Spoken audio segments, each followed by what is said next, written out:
Okuri Erijime, la bouteille à encre. On ne pourra pas mettre toutes les composantes, donc en voici quelques-unes. Dégroupage, prendre sous la gorge, j'étale le partenaire, je passe mes jambes et mon coude droit vient compléter l'étranglement. Forme Jigoku. Un classique. Bien se mettre en banane derrière le partenaire et éviter la défense du bras du partenaire en venant placer ma main droite derrière ma nuque pour désactiver son avant-bras. Dans le panier, hop, on tire sa tête dans le panier, on saisit avec les pieds, on roule et on étrangle. On peut s'aider des jambes également, donc on démarre d'une Kuzure Gezagatame, uke féminin de sortir, on place la main gauche sous la nuque au lieu de tenir la manche du partenaire et on vient placer le talon au-delà de la gorge. Même chose avec la jambe, bien stabilisé avec la main dans le dos. Contrôle entre jambes, je donne le revers à ma propre main droite, j'étale les appuis d'uke.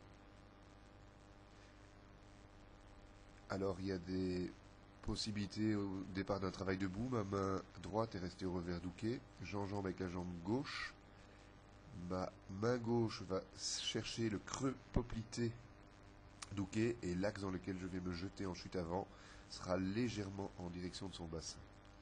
Je ne lâche pas sa jambe, c'est un levier important, sa posture est tout à fait désorganisée, il a du mal à rentrer le menton. Si je lâche, il part à plat ventre. Donc on conserve, les pieds sont bien croisés, on contrôle bien le partenaire et le poids du corps fait le reste. Mes coudes tirent toujours en direction de ma ceinture, ça c'est une constante dans Okuri Erijime. La même chose plus dynamique.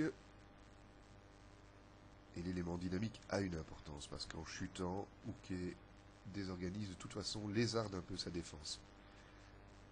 La même que tout à l'heure, mais en départ position debout, la main est restée au revers, je descends le coude et j'étale et je tourne. Alors ici, on la voit calmement en position quadrupédique, mais ce n'est pas la forme la plus efficace. Il est mieux de le faire au départ d'une position debout. Je suis resté au revers, j'introduis la main dans l'aine, je roule, et puis je place ma tête dans les côtes pour plier uke. Alors au départ d'une position debout, c'est plus dynamique, j'esquive, je me lance, tête dans les côtes, et tirer la tête et le genou d'uke vers mes hanches.